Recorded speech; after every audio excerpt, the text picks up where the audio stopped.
Hello नमस्ते, मैं हूं Manisha. Welcome to RS only. और राजस्थान की वीकली न्यूज़ का टाइम हो गया है। ठीक है, सैटरडे है। कितनी जल्दी वीक निकल जाता है। अभी ऐसा लग रहा है जैसे कल ही मैंने इस वीक की न्यूज़ कवर करी होंगी। कोई बात नहीं। राजस्थान ने एक पॉलिसी लॉन्च करी है, राजस्थान सरकार ने, कि अब हम जो लैंड अलॉट करेंगे ना किसी को, उसका एक प्रॉपर क्राइटेरिया होगा, ट्रांसपेरेंट होगा। हम एक लेवल तक ही लैंड देंगे। यूं नहीं कि फ्री में बांटे जा रहे हैं, बस चल रहा है अपना काम, ऐसा कुछ नहीं होने वाला है। ये डिटेल्स आपको ऑलरेडी पता ही हैं क्या होने वाली हैं। इसमें ये चीज़ें आपको ध्यान रखनी है। इंस्टीट्यूशंस और इन्वेस्टर्स को लैंड अलॉट की जाएगी। मैक्सिमम कंसेशन 40% दिया जाएगा पब्लिक सर्विसेज को एक्सेस करने के लिए। ये एक पॉइंट है। दूसरा पॉइंट आपके लिए ज़रूरी है, ये किसको कितनी लैंड दी जाएगी, कहां पर। स्कूल्स कॉलेजेस को 2000 से 6000 स्क्वायर मीटर तक, कॉलेजेस को 6000 स्क्वायर मीटर तक, यूनिवर्सिटीज को 20 एकड़ तक। अगर उनका इन्वेस्टमेंट मिनिमम 300 करोड़ है, तो 300 करोड़ से ज्यादा है तो उसके ऊपर अपन कैपिंग थोड़ा सा रिलीज कर सकते हैं। मेडिकल और हेल्थ अलॉटमेंट्स आपके 1000 से 50,000 स्क्वायर मीटर तक रहेगा, और इसमें मिनिमम इन्वेस्टमेंट आपको 500 करोड़ का करना ही पड़ेगा मेडिकल कॉलेज और बिग हॉस्पिटल्स के लिए। ये आपके लिए फैक्ट जरूरी है, आपको याद होना चाहिए। आएंगे ऐसे ही क्वेश्चंस आएंगे, और एमसीक्यूज में आते हैं, मेंस में, डिस्क्रिप्टिव में भी डायरेक्ट पॉलिसी के ऊपर क्वेश्चन पूछा जा सकता है। ये आपको पढ़ना है। नेशनल पॉलिटिकल पार्टी, जिसमें जैसे इंडियन नेशनल कांग्रेस है, भारतीय जनता पार्टी है, इनके जो हेडक्वार्टर्स होंगे, जयपुर के हेडक्वार्टर्स को 6000 square metre, I think BJP वाला तो है भी शायद इस तरह से ही है। डिविजनल हेडक्वार्टर 3000 स्क्वायर मीटर का, और डिस्ट्रिक्ट हेडक्वार्टर 2000 स्क्वायर मीटर का। ये बहुत बहुत ज़्यादा स्पेस होती है ये। ठीक है, छोटी स्पेस नहीं होती है, बहुत स्पेस होती है। कंसेशंस दिए जाएंगे रजिस्टर्ड पब्लिक, सोशल, रिलीजियस और चैरिटेबल इंस्टीट्यूशंस को, ताकि जो रिजर्व रेट है उसके ऊपर 40% तक के उनके कंसेशंस दिए जाएंगे। क्यों? कि वो इसी तरह से काम करते हैं। अनयूज्ड लैंड होगा, एक टाइम पीरियड तक आपको उस लैंड के ऊपर एक्टिविटी करनी है, स्टार्ट करनी है और इनकम जनरेट करनी है। अगर नहीं होता है ऐसा, तो आपसे वो लैंड जो आपको अलॉट की थी वो कैंसिल की जा सकती है, वो आपसे वापस छीनी जा सकती है। ठीक है। प्रोविजंस में क्या कवर हो रहा है? प्राइवेट कंपनीज हैं, न्यूज़पेपर एजेंसीज हैं, गवर्नमेंट डिपार्टमेंट्स हैं, पब्लिक अंडरटेकिंग्स हैं, रिकॉग्नाइज्ड पॉलिटिकल पार्टीज हैं, सब कुछ है। ठीक है। और ये पॉलिसी क्यों आई है, मैं पॉलिटिकल पॉइंट एक्सप्लेन नहीं करूंगी। हम चाहते हैं कि हमारा इन्वेस्टमेंट जो है, सॉरी, हमारी जो अलॉटमेंट्स हैं वो ट्रांसपेरेंट हो, अकाउंटेबल हो और इन्वेस्टमेंट लिंक्ड हो। ठीक है ना। जैसा कि मैंने पहले ही बताया था, मुफ्त में जमीन नहीं बांट रहे हैं किसी को भी। ठीक है, गुड। इंपॉर्टेंस क्या है राजस्थान के पॉइंट ऑफ व्यू से, कि भाई हम चाहते हैं कि सिर्फ सीरियस इन्वेस्टर्स ही हमारी तरफ अट्रैक्ट हो, हम उन्हीं को एनकरेज करना चाहते हैं, स्कूल्स के लिए, हॉस्पिटल्स के लिए, बिजनेस इंस्टीट्यूशंस के लिए, किसी के लिए भी। एफिशिएंट यूज ऑफ लैंड हो, कोई यूं नहीं कि बस है ना किसी ने आई डोंट नो, कोई this some kind of a lint over here. Anyway, तो हम नहीं चाहते कि बस लैंड की होर्डिंग होने लग जाएगी। हाँ, मैं वहां के लिए वो प्लान कर रहा हूँ, मैं वहां के लिए वो प्लान कर रहा हूँ, सरकार बस मुफ्त में जमीन बांट रही है और उन्होंने लैंड होर्डिंग कर ली, और कल को सरकार कोई बड़ा प्लान लेकर आएगी तो वो वहां पर ना रेजिडेंशियल कॉम्प्लेक्स काट काट के बेच देंगे प्रॉफिट में। ठीक है, तो ये नहीं होना चाहिए। ठीक है। तीसरी चीज, ट्रांसपेरेंसी होगी गवर्नमेंट में, पहले अपन ने देख लिया। सिग्निफिकेंस अर्बन गवर्नेंस के लिए जरूरी है, पब्लिक फैसिलिटीज मिलेंगी इससे, और इंफ्रास्ट्रक्चर प्लानिंग भी आपकी बेटर हो पाएगी। समझ में आ गई पॉलिसी? बढ़िया। नेक्स्ट न्यूज पे चलते हैं। विश्वकर्मा युवा उद्यमी प्रोत्साहन योजना। युवा कौन होते हैं? यूथ। उद्यमी कौन होते हैं? Entrepreneurs, businessman. प्रोत्साहन क्या होता है? एनकरेजमेंट। बढ़िया। हम चाहते हैं कि 18 से 45 साल के जो लोग हैं इस देश में, सॉरी हमारे राज्य में, उनको क्या कहते हैं? यूथ कहते हैं उनको। बढ़िया। उनको हम लोन्स दें सब्सिडाइज रेट्स पे, ताकि वो अपना खुद का बिजनेस स्टार्ट कर सकें। एक तो लोन दें उनको, और वो भी सब्सिडाइज रेट्स पे दें। ठीक है, बढ़िया। ये सब आपके लिए जरूरी नहीं है। एक पॉइंट यहां पर आपके लिए इंपॉर्टेंट है। एक सेकेंड, ये कॉर्पस फंड वगैरह पीछे लिखे हुए थे मेरे, कोई बात नहीं, सब यहीं लिख दिया, कोई बात नहीं, ये आपके लिए जरूरी है वैसे। मैंने इसको ना थोड़ा सा बेटर ऑर्गेनाइज किया था, कोई बात नहीं। They will receive interest subsidy of up to 8%। 2 करोड़ तक के लोन्स के ऊपर जो आपका इंटरेस्ट लग रहा है ना, उस इंटरेस्ट का हम 8% माफ कर देंगे। और क्या चाहिए? ठीक है, okay. They will also receive margin money grant of 25% of loan amount subject to a maximum limit of 5 lakh. जो भी आपने लोन के लिए अप्लाई किया है उसका 25% सरकार देगी, प्रोवाइडेड वो 5 लाख रुपए या उससे कम हो। क्या? वो 25% का अमाउंट, पूरा लोन नहीं, 25% अमाउंट आपको सरकार देगी। अगर वो 25% 5 लाख रुपए है तो, या उससे कम है तो, ज्यादा है तो नहीं मिलेगा। ठीक है, बढ़िया। फॉर स्पेशल, ये तो वैसे भी आंसर हो रहा है ये चीज यहाँ पर। 2 करोड़ अगर आपकी लिमिट है तो 25% तो 50 लाख हुआ ना।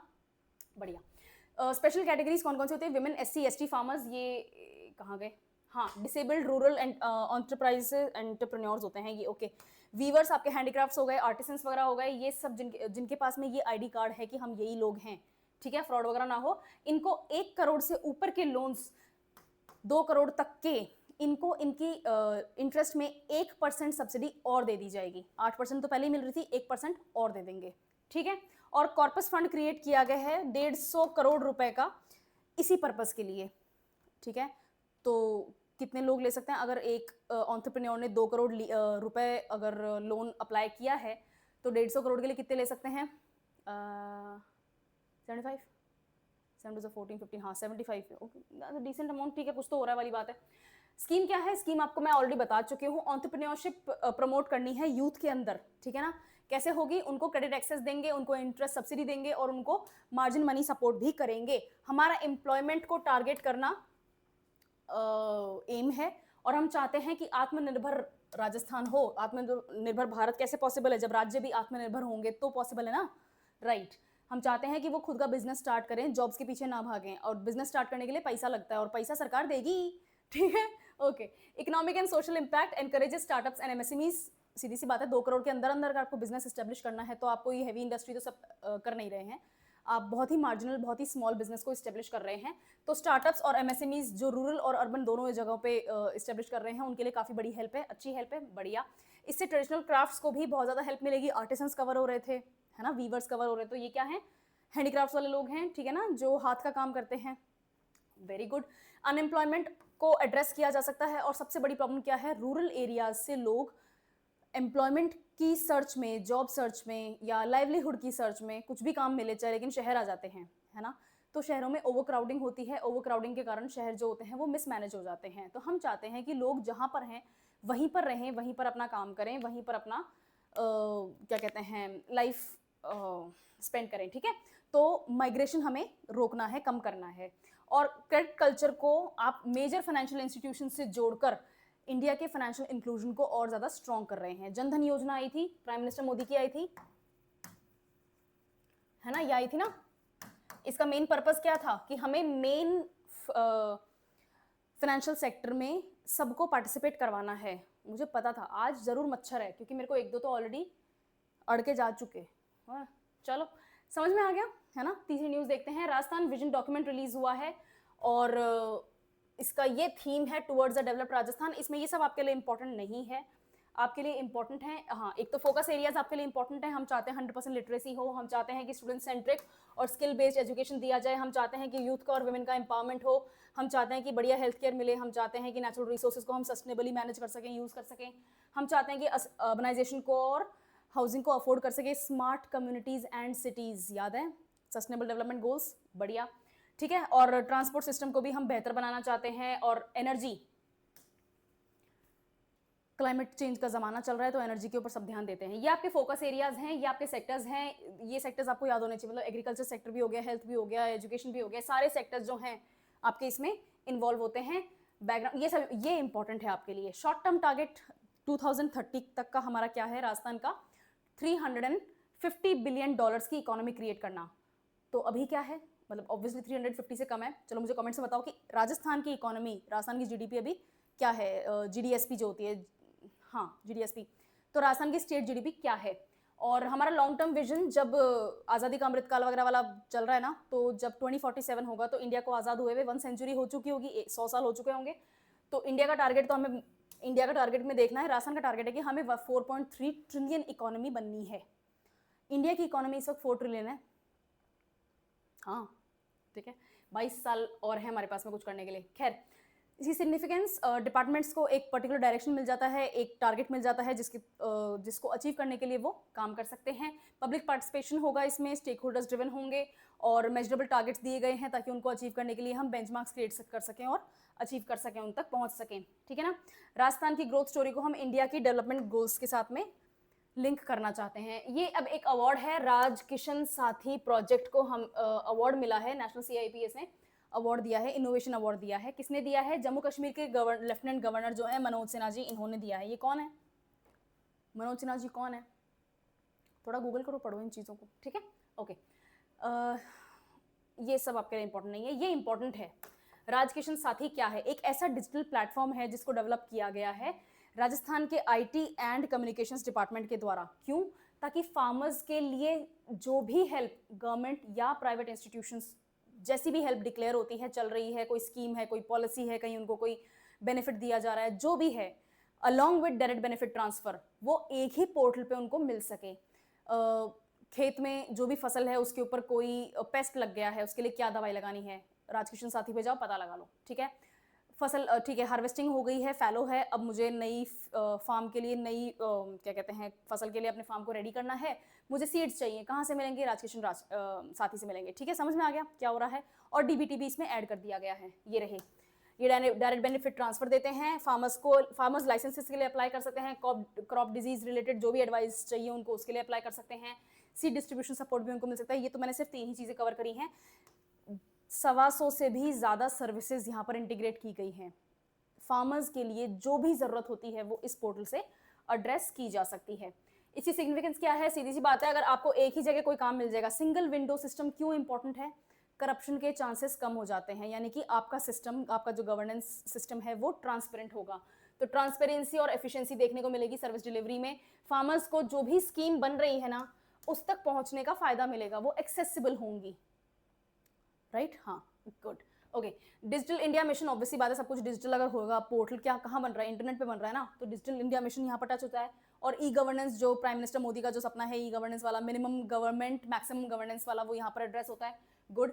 Improves agricultural productivity through timely information.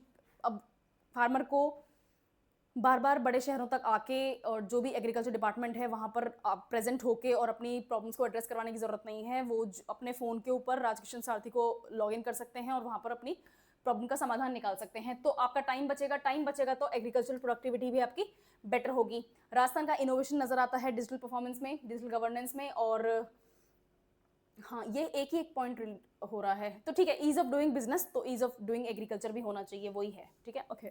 Next news है आपकी, ये अवार्ड मिला है क्रिकेट को, क्रिकेट, हाँ, यस, इनको, ठीक है। अब ये मैं कुछ समझाने का इसमें कुछ भी नहीं है, ये आपको रटने हैं नाम। अवार्ड किसको मिला है, कौन कमेटी को हेड कर रहा था जिन्होंने अवार्ड दिया है, कब दिया है, कहाँ दिया है, कमेटी के और कौन कौन मेंबर्स थे, ये रहे। अवार्ड में क्या क्या दिया गया है, कैश प्राइजेस हैं आपके, सर्टिफिकेट ऑफ एक्सेलेंस है आपका, क्रिकेट किट मिला है आपको, ठीक है, मेमेंटो दिया गया है। कौन है, महिपाल लामरोड जी हैं, जिनको पहले भी एक बार अवार्ड मिल चुका है 2017 में, और इनके अलावा ये क्रिकेटर्स और हैं जिनको 2 बार ये अवार्ड मिल चुका है। ये टेबल बनाओ और रट डालो, ठीक है, नाम समझाने की बात नहीं है ना इसमें, कुछ भी अवार्ड मिल रहा है, क्रिकेटर्स को अवार्ड मिल रहा है, ठीक है, तो ये आपको लर्न करने हैं। मथुरा दास माथुर अवार्ड जो है ये आपको पता होना चाहिए किसके लिए है, कई बार ऐसे ही क्वेश्चन आ जाता है। Which of the following sports, हाँ, यस, कि ये अवार्ड इनमें से कौन से स्पोर्ट को दिया जाता है, कौन से स्पोर्ट्स पर्सन को दिया जाता है, तो क्रिकेट, बैडमिंटन, जूडो और स्विमिंग, यही डाल देंगे वो, तो आपको पता होना चाहिए कि ये अवार्ड किसको दिया जाता है, किसके लिए है, ठीक है। नेक्स्ट न्यूज़ आपकी है, खैरताल तिजारा की एक मैडम है नीलम यादव जी, उनको प्रेसिडेंट्स टीचर अवार्ड के लिए सेलेक्ट किया गया है, उनको ये सम्मान दिया जाएगा। क्यों दिया जाएगा, क्योंकि उन्होंने बहुत बढ़िया काम किया है एजुकेशन के डिपार्टमेंट में, स्कूल एजुकेशन और टीचिंग के फील्ड में अपना इनोवेशन दिखा के उन्होंने ये अवार्ड जीता है, ठीक है। कहाँ पर है ये school, senior secondary school Tapukara, Khairthal Tijara, Rajasthan में है ये स्कूल। और 2014 का जो प्रेसिडेंट्स टीचर अवार्ड है उसके लिए इनको सेलेक्ट किया गया है, ठीक है। अवार्ड कब देंगे, 5 सितंबर को देंगे, और सभी नॉमिनीज को ऑनलाइन इंटरव्यू किया गया था, जो भी नॉमिनीज थे जिनको भी सेलेक्ट किया गया था उनका ऑनलाइन इंटरव्यू हुआ था जूरी के द्वारा, और इन मैडम को सेलेक्ट किया है। नाम आपको याद करना पड़ेगा, नीलम यादव जी का, ठीक है। राजस्थान का पहला पब्लिक एलएनजी प्लांट और कुछ नए सीएनजी स्टेशंस खुल रहे हैं। ये सब आपके लिए इंपॉर्टेंट नहीं है, ये एक फैक्ट, अच्छा फैक्ट है कि सीएनजी 4 नए स्टेशंस आ रहे हैं, जिनमें से 2 कोटा में आ रहे हैं। एलएनजी स्टेशन जो है वो हाँ इसी फाइनेंशियल ईयर का है, जॉइंट वेंचर है, ये सब आपके लिए इंपॉर्टेंट नहीं है, ठीक है, ये आपके लिए इंपॉर्टेंट है। कंपनी का टर्नओवर और प्रॉफिट जो है वो 100 करोड़ से, कंपनी का टर्नओवर 100 करोड़ और प्रॉफिट 6 करोड़ को क्रॉस कर गया, ये आपके लिए इंपॉर्टेंट है, ये जरूरी है, ठीक है। एलएनजी क्या होता है, सीएनजी क्या होता है, और राजस्थान के पॉइंट ऑफ व्यू से इनकी क्या इंपॉर्टेंस है, ठीक है। एलएनजी क्या होता है, नेचुरल गैस का लिक्विफाइड फॉर्म होता है, यानी कि उसको कंप्रेस करके दबा के ठंडे उसमें टेम्परेचर में रखा जाता है -162 डिग्री सेल्सियस पे, कि वो लिक्विड का फॉर्म ले लेता है, मतलब पकड़ के दबा देते हैं, ठीक है, तो वो एलएनजी होता है, ठीक है, ओके ओके। अपने घरों में जो गैस आती है वो भी लिक्विफाइड गैस होती है, वो कौन सी गैस होती है, चलो मुझे कमेंट्स में बताना, ठीक है, आता है ज़रूर बताना।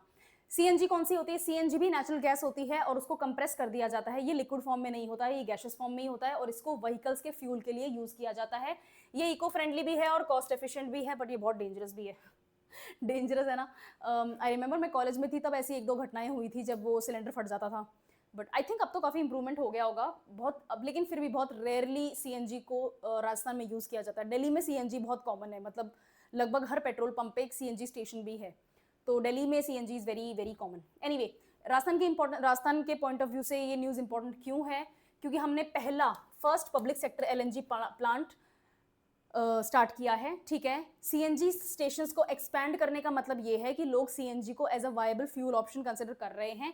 इको फ्रेंडली है, चीप है, मतलब चीप नहीं है लेकिन cheaper than petrol and diesel है, ठीक है, ओके।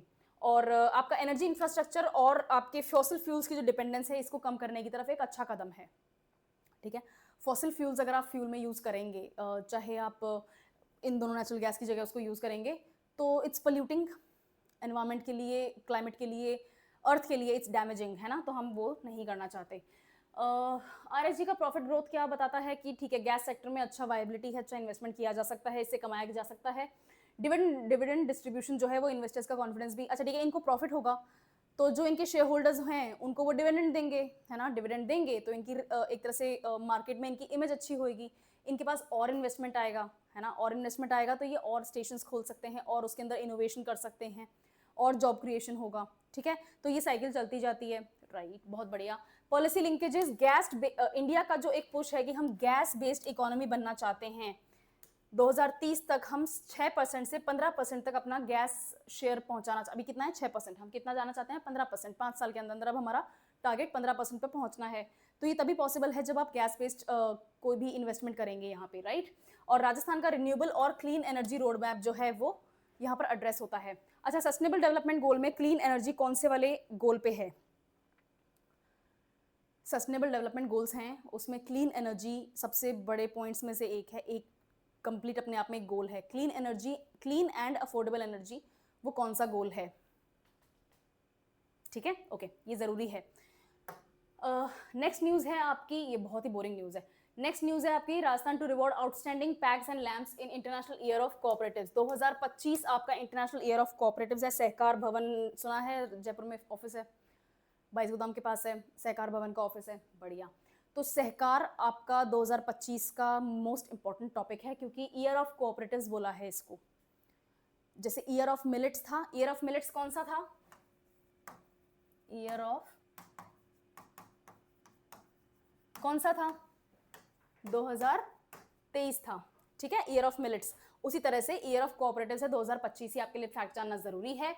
ये फैक्ट्स आपके लिए इंपॉर्टेंट नहीं है। हाँ, ये इंटरनेशनल ईयर ऑफ कोऑपरेटिव्स क्यों घोषित किया गया है? क्योंकि समृद्धि के लिए जरूरी है। यहाँ पर इनकी जो डिपार्टमेंट की जो टैगलाइन है ना, सहकार से समृद्धि, प्रॉस्पेरिटी थ्रू कोऑपरेटिव्स, ये इसको एक तरह से क्या कहते हैं इसको, एक्नॉलेज किया है, ठीक है ना। हम सपोर्ट करते हैं कि ये टैगलाइन सही है और इंटरनेशनल ईयर ऑफ कोऑपरेटिव्स इसको घोषित कर दिया गया है।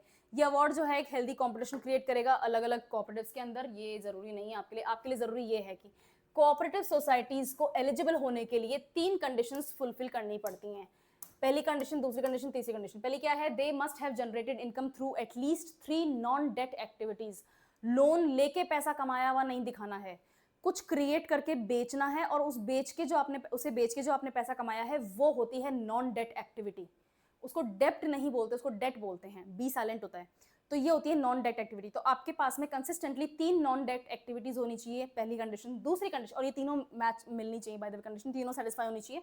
दूसरी कंडीशन, 2024-25 का जो आपका फाइनेंशियल ईयर जो अभी खत्म हुआ है वो ऑडिट हो जाना चाहिए, वो ऑडिट हो चुका होना चाहिए, बढ़िया। और तीसरा, मल्टी स्टेट कोऑपरेटिव्स जो हैं उनमें से किसी एक की आपके पास मेंबरशिप होनी चाहिए।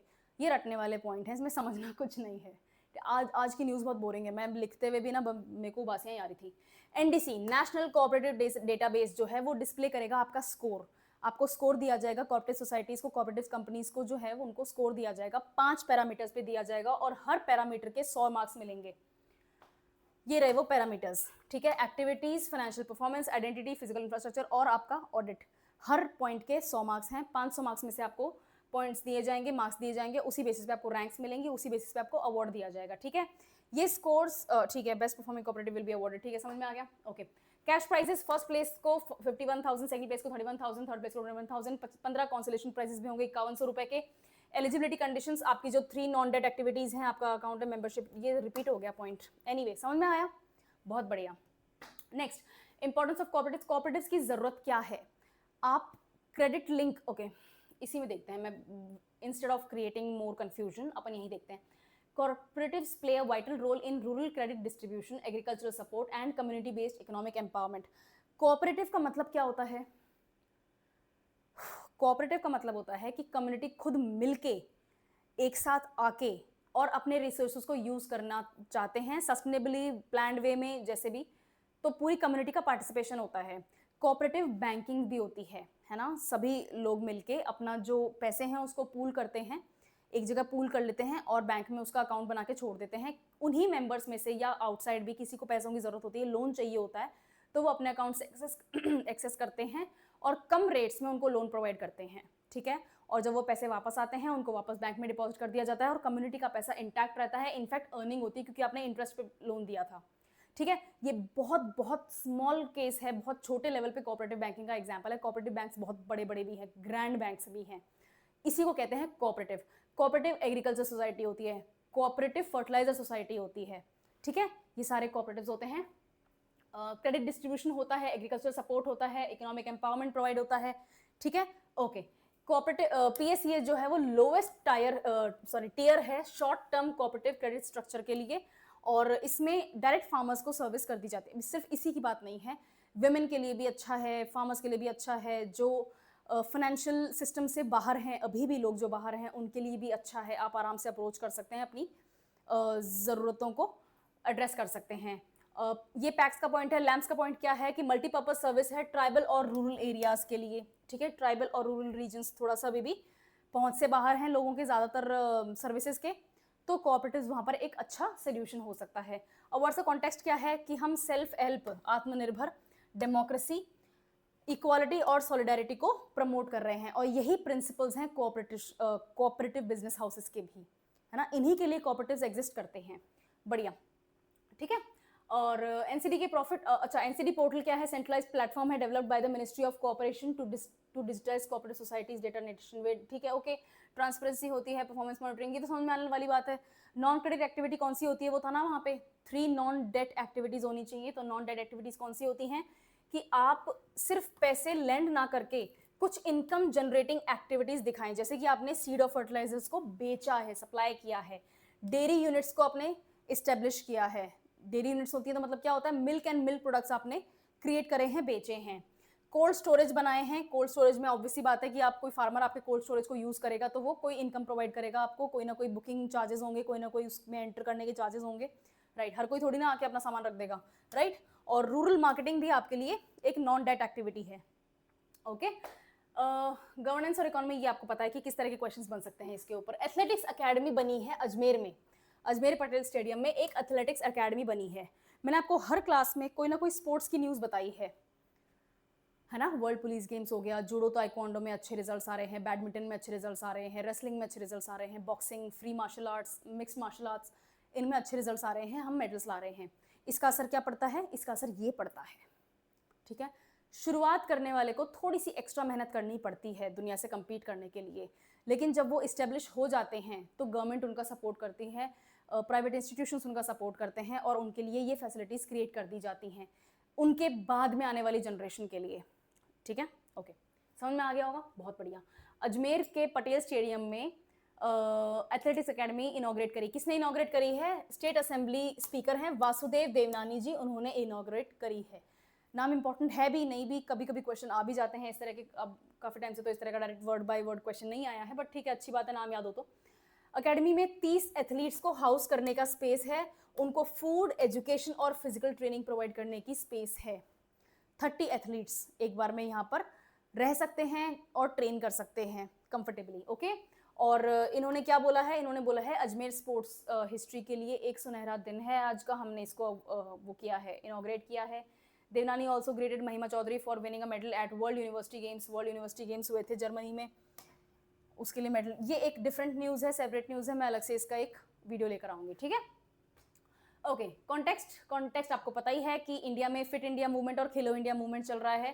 खेलो इंडिया सबको पता ही है ना, राज्यवर्धन सिंह राठौड़ जो एक्स सेंटर के मिनिस्टर रहे हुए हैं, उनके कारण काफ़ी पॉपुलर हुआ था। Fit India movement generally lifestyle disease हैं, जैसे हाइपरटेंशन है, डायबिटीज़ है, स्ट्रेस है, ओबेसिटी है, और जो मेजर साइकोलॉजिकल डिसऑर्डर्स हैं उनसे डील करने के लिए फिट इंडिया मूवमेंट सरकार ने चलाया था। इसमें प्रमोट किया जाता है आप साइकिलिंग करेंगे, आप वॉक करेंगे, योगा करेंगे, ये सब कुछ है ना, बेसिक एक्टिविटीज़ आपकी चलती रहनी चाहिए। सिडेंट्री लाइफस्टाइल से आपको उठ के कुछ फिजिकल एक्सरसाइज करना ज़रूरी है, तो ये इन दोनों से अलाइन होता है, बहुत बढ़िया।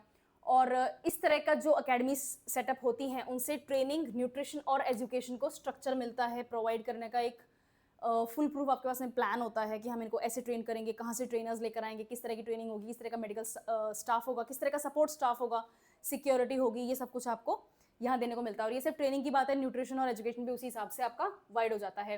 Athletics academy grass root talent जो है एथलीट्स का, उनको एड्रेस करेंगे, उसको नर्चर करेंगे, ठीक है। और इंटीग्रेटेड फैसिलिटीज़ दी जाएंगी, पहले अपन बात कर चुके हैं, उनको खाना मिलेगा, रहने को मिलेगा, उनको ट्रेनिंग मिलेगी, उनकी हॉस्टल और पढ़ाई वगैरह ये सब भी उसको हैंडल करेंगे। और रूरल टैलेंट और इंटरनेशनल एक्सपोजर जो है उसमें एक ब्रिज क्रिएट होगा। जैसा कि मैंने पहले बताया, जो पहली बार मेडल लेकर आता है ना, उसको थोड़ी एक्स्ट्रा मेहनत करनी होती है, उसको देख के बाकी करने लग जाते हैं, और फिर जब बाकी और लोग कुछ मेहनत करते हैं, कुछ सेल्फ कर रहे होते हैं ना, तो फिर गवर्नमेंट और प्राइवेट इंस्टीट्यूशंस आके उसमें इन्वेस्ट कर देती हैं। उल्टा सिस्टम है, थोड़ा सा नहीं उल्टा सिस्टम है, राइट। इसकी सिग्निफिकेंस क्या है कि राजस्थान का कंट्रीब्यूशन, हम चाहते हैं कि इंडिया के ओलंपिक टैली में बढ़े, यूथ को मोटिवेशन मिलता है, जैसे केडी यादव हो गए, वैसे तो नीरज चोपड़ा और इनको तो साक्षी मलिक को सब जानते हैं।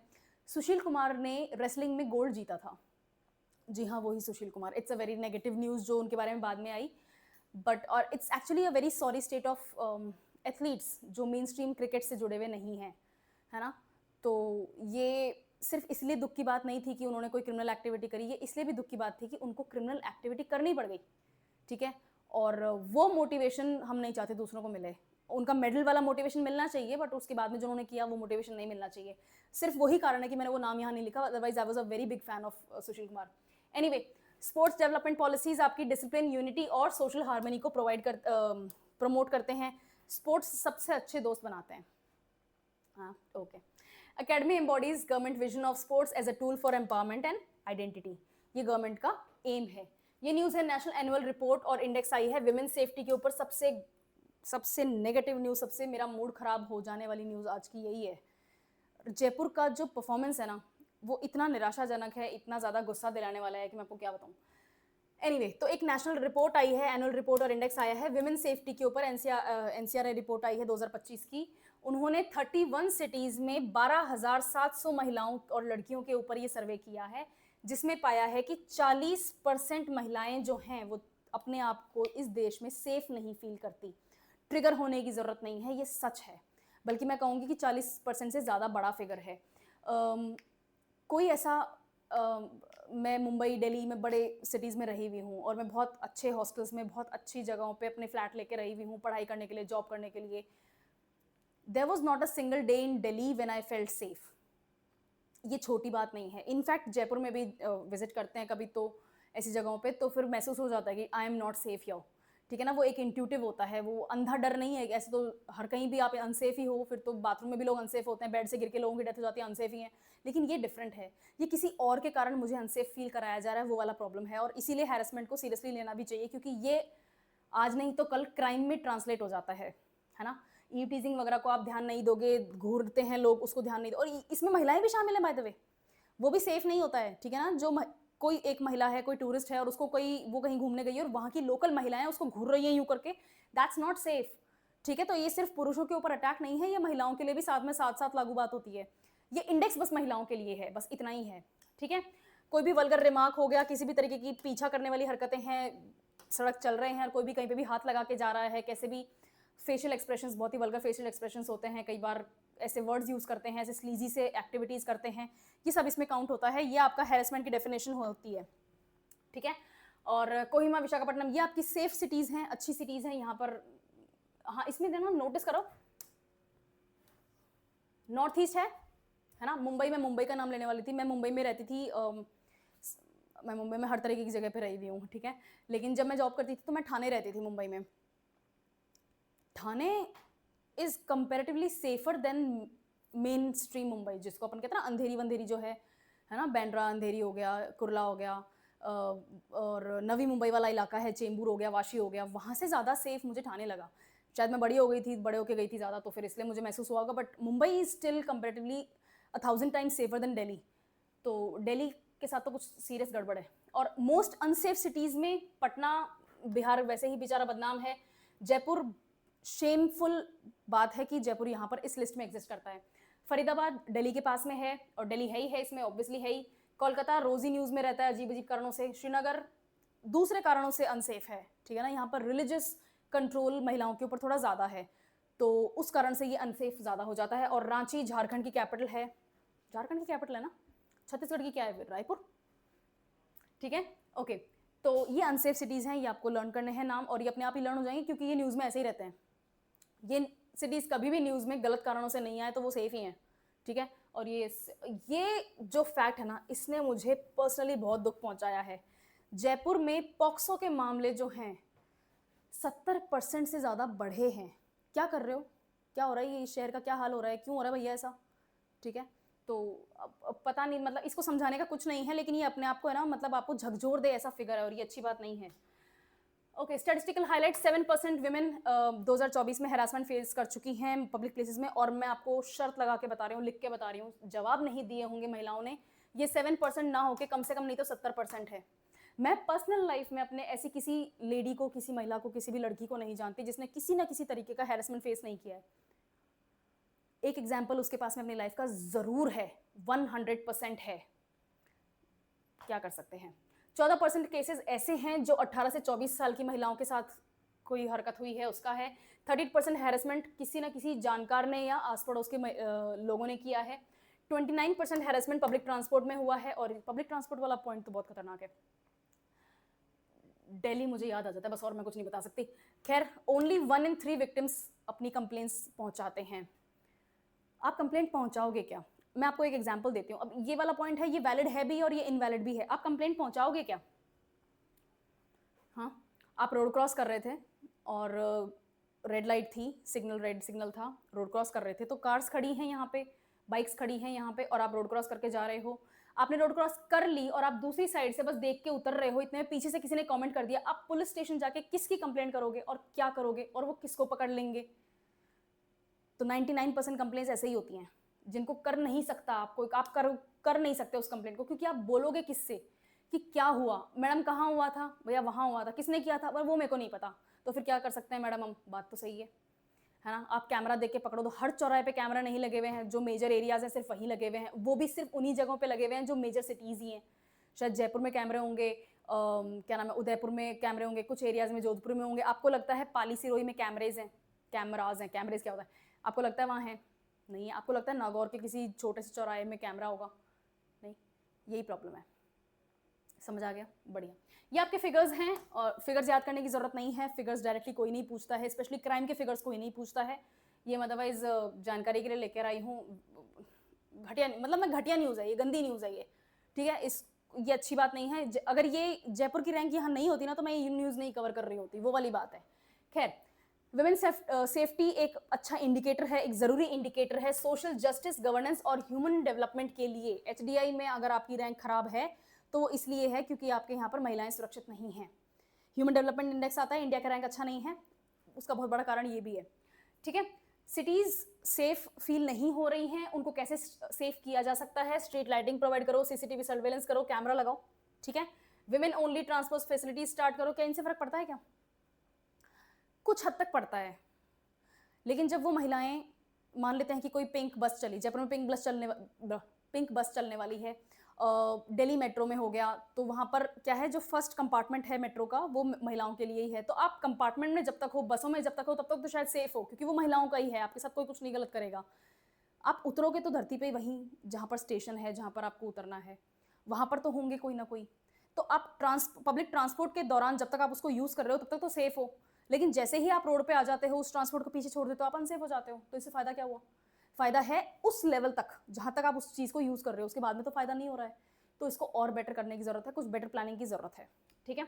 ओके, NARI 2025, इसको नारी 2025 बोल रहे हैं, ठीक है। विमेन सेफ्टी डेटा बताता है कि आपके रीजनल डिस्पैरिटी बहुत ज़्यादा है। नॉर्थ ईस्टर्न सिटीज़ और सदर्न सिटीज़, कुछ हद तक सदर्न सिटीज़ महिलाओं के लिए बेटर हैं बजाय कि नॉर्थ वेस्टर्न, नॉर्दर्न और सेंट्रल सिटीज़ के, ठीक है। और क्या ऐसा क्यों है, नॉर्थ ईस्टर्न सिटीज़ बेटर क्यों हैं? क्योंकि उनकी अर्बन डेंसिटी, उनकी पॉपुलेशन डेंसिटी बहुत कम है, तो एक ऐसा होता है ना कि मतलब सब एक दूसरे को जानते हैं वाली बात है, ठीक है ना। जो छोटे गांव होते हैं जिनको ढानी बोलते हैं, वहाँ पर सब एक दूसरे को जानते हैं, तो क्रिमिनल एक्टिविटीज़ नेग्लिजिबल होती हैं, ठीक है। दूसरा, कम्युनिटी बेस्ड विजिलेंस, सब एक दूसरे के ऊपर नजर रखते हैं, सेम एग्जाम्पल, ओके। और एक्टिव सोशल पार्टिसिपेशन होता है। जयपुर की रैंक जो है अनसेफ सिटीज़ में है, जो कि एक चिंता का विषय है। अर्बन क्राइम, वीक डेटरेंस और कल्चरल फैक्टर्स इसमें बहुत बड़ा रोल प्ले कर रहे हैं, और जब तक इनके ऊपर आप कर्ब नहीं करोगे, कंट्रोल नहीं करोगे, तब तक कोई फर्क नहीं पड़ेगा, ठीक है। माइनर्स और बच्चों के साथ में होने वाले जो पॉक्सो के केसेस बढ़ रहे हैं, वो बहुत बहुत चिंताजनक बात है। Urban migration, weak family monitoring और साइबर अब्यूज इसके बहुत बड़े कारण बताए जा रहे हैं। सिर्फ यही नहीं है, लोगों में मोरालिटी की कमी होने लग गई है आजकल, ये भी प्रॉब्लम है। ओके, समझ में आया क्या हो रहा है, ठीक है। न्यूज़ आज की फिनिश हो गई है। ओके, कहाँ गया फर्स्ट पेज, ठीक है। आज की न्यूज़ कुछ खास वैसे इंटरेस्टिंग थी नहीं, बहुत सारे फैक्ट्स थे नहीं, 2-3 के ही फैक्ट्स हैं, कुछ बेसिक नेम्स आपको याद करने हैं, और जयपुर की रैंक, विमेन सेफ्टी, ठीक है। चलो, थैंक यू।